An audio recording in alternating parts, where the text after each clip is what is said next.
She contacted emergency services on me, yelling to the operator that I was a threat, harassing her, possibly armed and barricaded inside.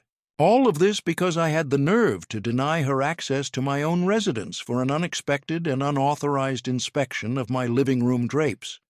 The absolute audacity was astonishing.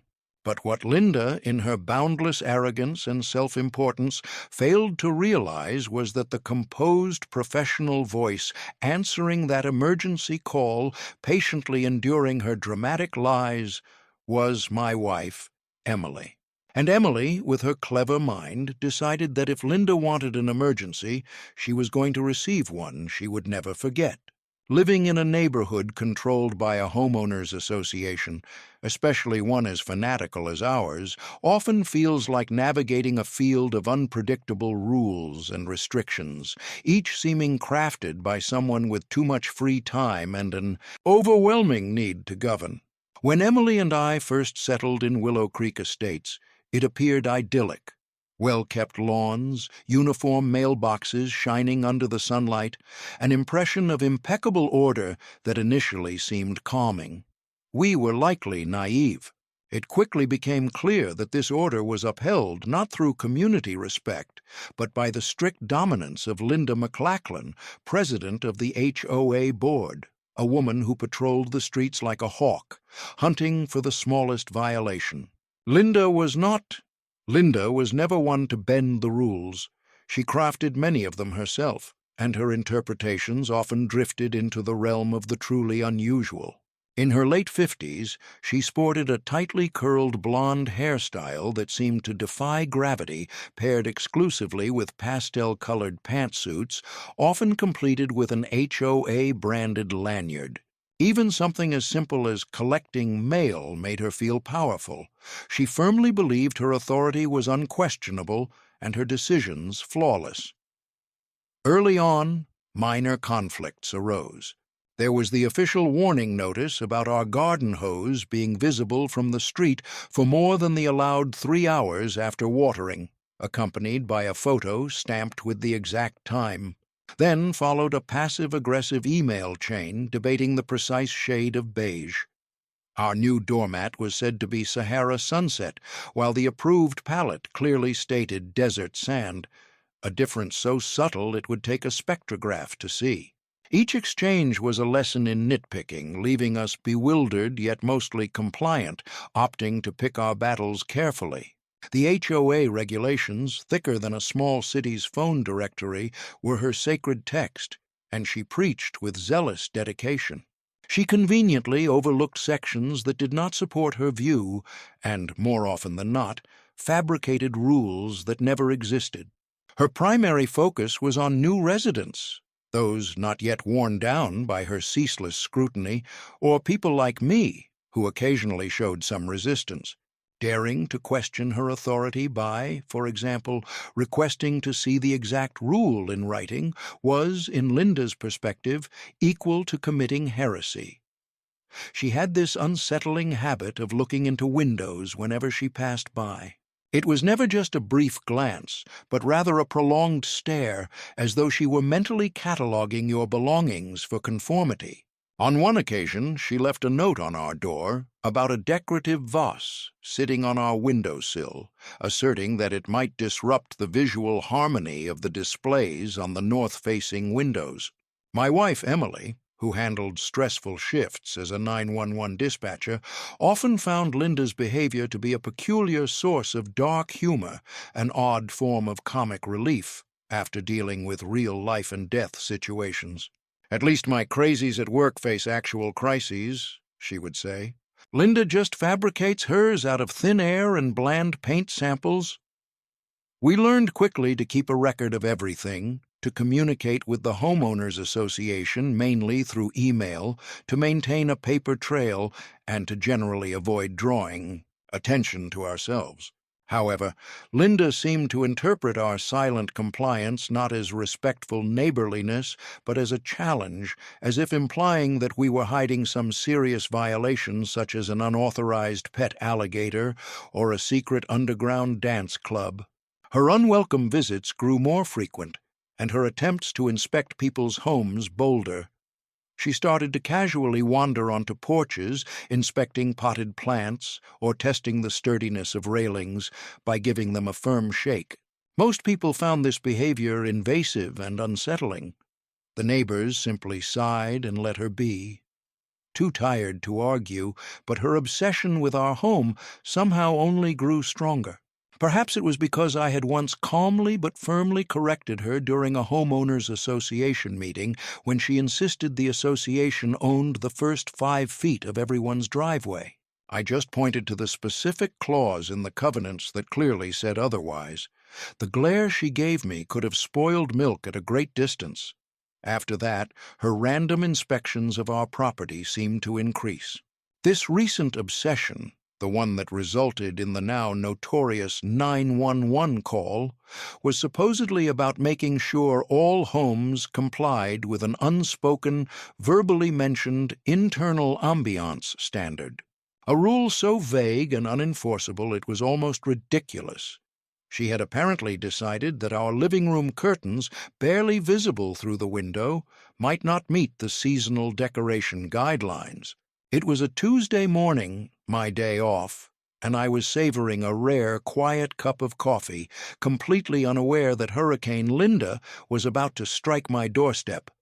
The doorbell rang with a sharp, almost hostile urgency that immediately made my teeth grind. I was not expecting anyone, and there is a special kind of anxiety that comes with an unexpected ring when you live under HOA watch.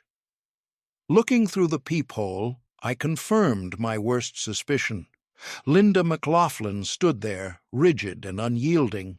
Standing straight with a clipboard in her hand, a fierce look of determination carved into her expression, she wore a particularly striking shade of mint green pantsuit today, a color almost buzzing with a sense of moral outrage. I took a steady breath, prepared myself, and opened the door. "Linda," I greeted her, keeping my voice as neutral as possible. "What brings you here today?" Her eyes, small and wary, darted past me, searching for a glimpse inside the house. "Mr. Harrison," she began, her tone cold and uninviting, "I am here for the scheduled interior ambiance compliance inspection." "Scheduled by whom?" I asked. "I definitely did not arrange anything, nor did I receive any official notice, which, according to her own convoluted regulations, was normally required." "I'm sorry, Linda, but I have no knowledge of any scheduled inspection," I answered calmly. "And honestly, I am a bit tied up at the moment." This was actually true. My coffee was growing cold. "This is an official homeowners association matter, Mr. Harrison," she responded, huffing slightly. "All residents must cooperate. I need to examine your main living area, focusing on the window coverings and overall decorative harmony." She actually used the words decorative harmony, which forced me to suppress a chuckle. "Linda," I said, leaning against the doorframe to make it clear she was not going anywhere, "I respect your commitment to harmony, but unless you can present a warrant signed by a judge or provide proof, there is no particular rule that gives you the right to enter my home without permission, so you are not allowed inside. This is private property." I remained polite, yet unwavering. I was confident in my rights and, more importantly, well-versed in the HOA rules, much more than she expected. There was no clause allowing random interior checks without the resident's approval or a serious reason like a visible structural issue. Her expression tightened, the pastel green of her suit growing darker as her irritation showed. "Are you refusing a formal HOA inspection, Mr. Harrison?" Her tone became threatening. "That is a major infraction." I simply shrugged and replied, "I am not permitting a stranger into my house without just cause or proper authorization." "Linda, that's a crucial distinction." The discussion, if it could be called that, dragged on for several minutes. She insisted it was her right, her responsibility. I calmly stood my ground. Her reasoning grew more repetitive and illogical. She said she had received an anonymous tip about our curtains. Knowing our neighbors well, who were kind and equally tired of Linda's behavior, I doubted this claim. "A complaint about what exactly, Linda?" I asked, a trace of sarcasm finally slipping out. This was clearly the wrong tactic. Sarcasm only seemed to provoke her further. She snapped that the curtains appeared to be made of an unauthorized material under the afternoon sun, tapping her clipboard for emphasis as if it contained a sworn statement. "Fabric specialists. And I have reason to suspect you might be installing unauthorized curtain rod finials." She truly meant business. My usually composed patients were beginning to wear thin. "Linda, with all due respect, you are not observing my finials. You have not seen my curtains closely. You are not entering my home today. If you intend to continue this, please send me an official letter specifying the exact bylaw you allege I am breaking. I will have my lawyer examine it."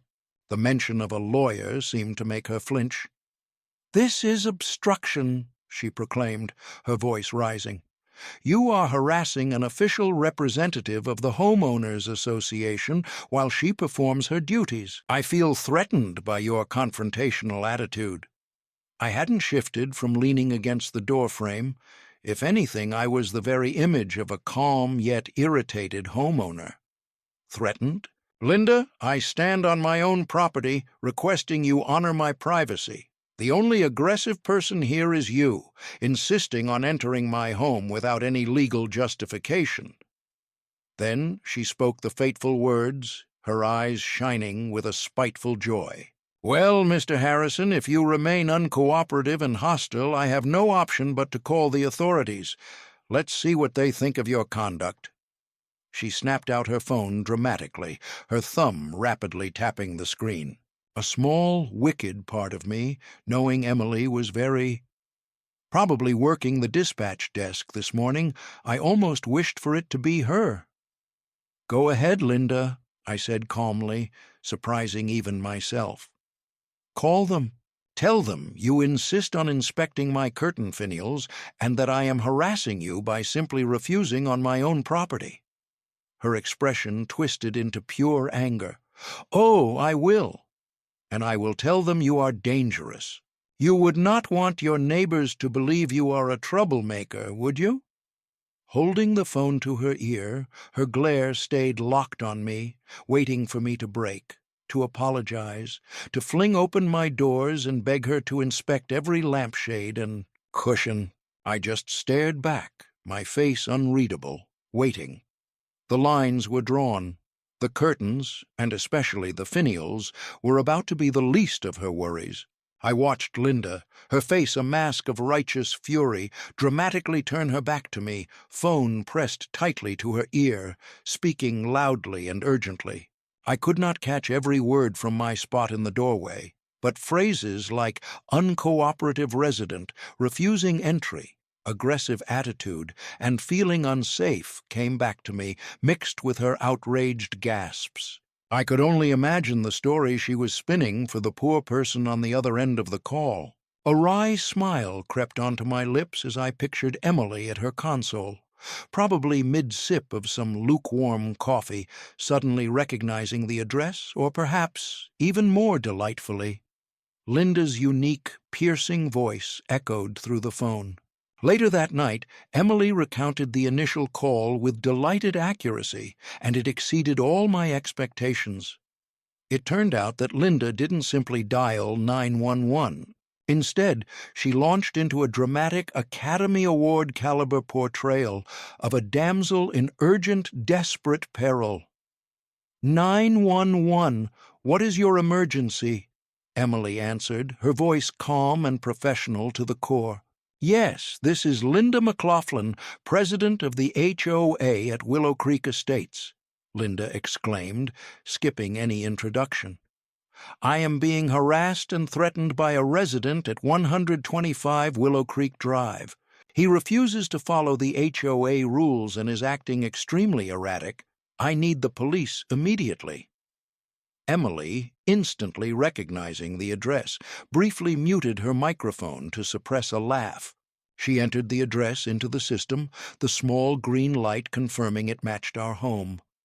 Her fingers raced over the keyboard as she began logging the incident. "Okay, Miss McLaughlin," Emily said, her tone steady and betraying no hint of amusement.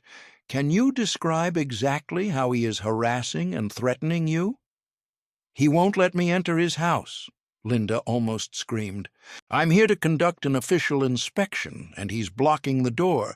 He's very hostile, and I honestly fear for my safety. He might be unstable." Emily, always the consummate professional, proceeded with the standard questions, though each one felt almost surreal in the situation. It felt like setting up a punchline. "Ma'am, is he making verbal threats against you? Does he possess any weapons? Are you in immediate physical danger?" According to Emily, Linda hesitated briefly, probably realizing he would not allow me to inspect his curtains. It didn't quite sound like a situation that threatened life. "Well," Linda explained, "he is being verbally obstructive, and his tone is very intimidating. Regarding weapons, I cannot see any, but who knows what he might have there. People like him, these rule violators, can be very unpredictable. I insist on having the police present." Emily calmly responded, "Ma'am, refusing access over a homeowners association issue is typically a civil matter, not a police emergency, unless there are specific threats or acts of violence." Oh, this was priceless. Emily was using her official procedural tone, the one capable of calming a riot or, in this case, gently guiding Linda deeper into confusion. "But he is harassing me," Linda insisted, her voice trembling with frustration. "I serve as an HOA officer. His refusal directly challenges community order. It is a small-scale societal collapse." Emily could hear the sound of Linda's clipboard shaking through the phone. "I understand you are upset, Ms. McLaughlin," Emily continued, her voice emanating soothing bureaucratic understanding. "We will certainly record your complaints. Could you describe his threatening tone more precisely? What exactly did he say that made you feel endangered?" That, Emily told me, was the situation. This sparked a long-winded complaint from Linda about how my calm refusal was actually a form of aggression and how my refusal to comply with a valid inspection revealed a deeper, more troubling defiance. She accused me of possessing unauthorized window coverings with the same seriousness one might use when reporting a bomb threat. Emily listened patiently, carefully typing Linda's increasingly unbelievable allegations into the dispatch log. "All right, Miss McLaughlin," Emily said after Linda finally caught her breath. "We are taking your report very seriously. Units are being informed about the situation in your area." She used cautious, non-committal wording. No one had been sent yet, but she allowed Linda to think that the wheels of justice were beginning to turn slowly. From where I stood, I saw Linda lower her phone, a triumphant smirk crossing her face. She glanced at me with a look that clearly said, "You're going to pay for this now." I simply leaned more comfortably against my doorframe. The first wave of irritation was shifting into growing amusement and anticipation. My wife was a professional, an excellent one at that, but she also had a sharp sense of justice and very little patience for bullies who misuse systems. Linda had just given her the perfect chance to deliver a masterclass on consequences. The best part was that Emily didn't have to break a single rule or procedure to do it. She would just... I had to give Linda exactly what she wanted. In her growing panic, she was about to demand more. Linda's smirk faded quickly. After approximately 10 minutes of her pacing up and down my front walkway like a restless predator, occasionally casting fierce glares at my front door as if expecting it to suddenly burst into flames because of her intense disapproval, she began to look restless. No sirens, no flashing lights, no serious officers arriving to back up her authority. She pulled out her phone again, her thumb furiously tapping the screen with renewed energy. I could almost feel waves of outrage radiating from her. Later, Emily told me at the dispatch center that the redial notification lit up on her console almost immediately. 911, what is your emergency? Emily answered, already knowing who it was. It's Linda McLaughlin again, came the sharp exclamation. Where are your officers? This man is still here, still denying entry. He's probably destroying evidence of his violations right now. She glanced out the window and laughed at me. This was absolutely intolerable. Admittedly, I had peeked through the blinds just moments earlier, mostly out of curiosity to see if she was still there. Perhaps a small, involuntary smile had even appeared on my face because of the sheer ridiculousness of the situation. It certainly was not a hostile laugh, rather a kind of, "Can you believe this is happening to me?" chuckle. Linda, on the other hand, took it as a deep personal insult and a sign that I was turning into her nemesis. "Miss McLaughlin." Emily spoke, her tone still radiating professional composure.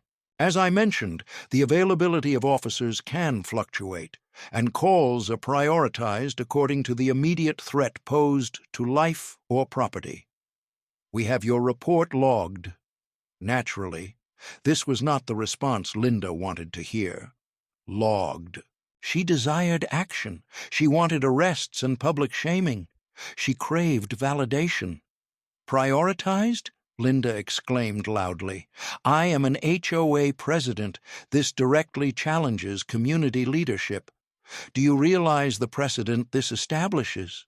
If he escapes consequences, no one will follow the rules. It will be chaos. Flower beds will remain neglected. Mailboxes will be painted unauthorized colors. Disorder will reign. Emily, ever patient, responded, Ma'am, I acknowledge your role in the community, but the police department must follow state laws and local ordinances. Refusal to permit an HOA inspection for something like curtain rods usually does not justify immediate police intervention unless there are extenuating factors. This was like poking a hornet's nest. Linda erupted. Extenuating factors? I will give you extenuating factors. This man, Harrison, he looks very suspicious. He could pose a threat. I have no idea what he is capable of. He might have weapons in there. He has barricaded himself. You have to send a special response team. I do not feel safe. My life could be at risk. Emily raised an eyebrow. A special response team for a curtain inspection? This was escalating quickly. A SWAT team, ma'am? Emily clarified, making sure the recording captured the request unmistakably. Are you saying you believe he is armed and represents an immediate serious threat that calls for specialized tactical units? Linda, caught up in her own drama, insisted firmly. Yes, definitely. He is clearly unstable. You cannot be too cautious these days. He could be hiding anything inside that house. And I am stuck out here. I am practically a hostage to his refusal to comply. I believe I need an airlift. I am feeling dizzy. The stress is unbearable. He is creating a dangerous situation that might cause a medical emergency for me. Yes, an airlift and special forces. That is what is necessary in this situation. This is a real danger to public safety and, frankly, to my own survival. Emily had to bite the inside of her cheek to stop herself from laughing aloud. An airlift, special forces. All because of some window ornaments and a suspicious glance, Linda had really excelled. She was no longer just a petty tyrant. She had become a delusional one. Very well, Miss McLaughlin, Emily said, her tone gaining a new seriousness that was completely sincere, though probably not for the reasons Linda thought. You are now asserting that you believe the resident may be armed, has barricaded himself, is a threat needing tactical action, and that you require medical evacuation because of the extreme stress this situation has caused. Is that correct? Is that right? Yes, absolutely. Finally, someone who grasps the seriousness, Linda exclaimed, unaware of the snare she was eagerly setting for herself. Send everyone. Leave no cost spared. This danger must be addressed, and I need to be saved from this suburban siege. All right, Miss McLaughlin, Emily confirmed, her fingers swiftly moving over the keyboard, carefully updating the call log with detailed notes, emphasizing words such as armed, barricaded, special police, tactical units, airlift, medical emergency, stress-induced. Based on your revised evaluation of the growing threat and your request for specialized teams and medical aid, we will now send the necessary resources. Please stay on the line if possible and remain in a secure place. Emily then, with a calm smile, began the next steps. She consulted with her manager, conveying Linda's exact words and concerns. The caller insists on tactical teams, special forces, a possible barricaded individual, and requests an airlift for herself due to stress, Emily explained, reading directly from her notes. After a brief, stunned pause, the supervisor probably reviewed the call history, noting it was initially a domestic dispute, then read the updated information which, because of Linda's own exaggerations, now suggested a serious event. The usual procedure for such reports, especially when the caller demands this level of threat, is to act with extreme caution and then they were to send a large-scale response, with a downgrade if needed once the teams arrived on site. But Emily, fully aware of the entire situation, simply allowed the process to continue according to Linda's own dramatic plan. The necessary forces were about to flood Willow Creek estates, and Linda was about to receive the emergency attention she desperately sought, though not in the way she had imagined. The first sign I noticed that Emily had truly believed Linda's increasingly erratic demands came in the form of a distant siren. At first, there was only one, gradually growing louder. Linda, still pacing on my lawn, holding her phone tightly against her chest like a treasured object, immediately noticed. A grim look of satisfaction spread across her face. She mouthed through my window, "See? They take my safety seriously," even though I did not move. Then another siren joined the first, followed by a third. The sounds multiplied, creating an urban symphony of approaching emergency vehicles. My normally quiet suburban street, typically only broken by the sound of lawn mowers or the occasional ice cream truck, was quickly becoming the center of a major emergency response. First came 2 police cars racing around the corner with flashing lights, parking diagonally across the street to block traffic. Officers stepped out with their hands near their holsters, carefully evaluating the situation. Meanwhile, Linda, practically buzzing with a sense of triumph, began waving frantically at them, pointing toward my house. "He's in there." "He is the dangerous one," she shouted, her voice carrying clearly across the distance. Before the officers could reach her, another patrol car pulled up. Then arrived a larger police SUV, the type typically reserved for supervisors or tactical units. Neighbors, drawn by the disturbance, began to emerge onto their porches and sidewalks. Their expressions reflected a mix of concern and puzzlement. Mrs. Pine Henderson from across the street, a kind elderly woman who had baked us cookies when we moved in, appeared especially upset. Then came the deep, steady whomp-whomp sound that could only mean one thing. I looked up, and sure enough, a news helicopter—no, wait, that was a police helicopter—was circling low above. Its rotor wash stirred the leaves on the trees and sent Linda's meticulously styled hair into chaos. A searchlight briefly swept across my front yard before shining on the wider area. This was beyond anything I had imagined. Linda was overjoyed. She was practically longing for this moment. To her, this was the ultimate recognition. The rescue had arrived, not just any rescue, but air support. She was clearly picturing her triumphant recounting of this event at the next HOA meeting, explaining how her courage and quick thinking had diffused a major threat to Willow Creek Estates. Several more officers were now present, spreading out and taking up positions. Some were communicating through their radios. Others tried to approach Linda, who was still trying to coordinate the operation like a general deploying her forces. Linda ordered, "Secure the perimeter," while vaguely pointing toward my award-winning Alas. "He might attempt to flee through the back. He is clever." The sound of a fire truck siren pierced the air. Then it rumbled down the street and parked a little farther away. Not due to an actual fire, as Emily later clarified, but because in situations involving a potentially barricaded individual with unknown dangers, emergency medical services and fire crews are typically positioned nearby for safety, medical backup, and possible breaching support if needed. Breaching support for curtain finials. The situation was becoming outrageously ridiculous.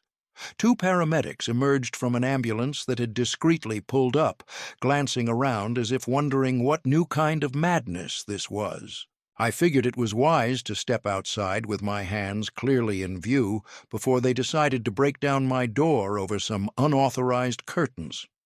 Slowly, I opened my front door and stepped onto the porch, raising my hands with open palms. "Officers," I addressed calmly, "I live here. Mark Harrison. I believe there has been a major misunderstanding." A sergeant, identified by his insignia and looking more experienced, approached carefully while his partner watched his back. "Sir, we got a report of a disturbance involving a possibly armed and hostile individual." "Are you that person?" he asked, sizing me up. "That would be me," I responded, referring to what Ms. McLaughlin had said nearby. I said, nodding towards Linda, who was now trying to argue with another officer, insisting they needed to storm the residence. "The only hostility, Sergeant," I continued, "was my refusal to let her enter my home without justification to inspect my curtains." She then dialed 911. The sergeant's gaze shifted between me and Linda, then back again. A flicker of something, exasperation, understanding, passed across his face. "Curtain, sir." "And apparently my curtain rod finials were also causing major disagreement," I added. "She also claimed you were barricaded and requested special forces along with an airlift for herself." Another officer who had joined the sergeant spoke up, reading from a notepad. He seemed to be struggling not to smile. I just spread my hands. "As you can see, no barricades, just me, my coffee, and allegedly uncooperative window coverings." The sergeant sighed deeply. He glanced at Linda, who was now gesticulating wildly, her voice rising as she demanded to speak to whoever was responsible for this woefully insufficient response. The sheer size of the deployment, the numerous police cars, the fire truck, the ambulance, the helicopter circling overhead, was starting to look less like evidence of Linda's importance and more like a massive overreaction to, well, Linda. The neighbors were watching with mouths agape. The attention was slowly shifting from the supposed dangerous resident to the increasingly dramatic situation unfolding. A visibly distressed HOA president named Linda was insisting on deploying a special forces team over a dispute about decorations.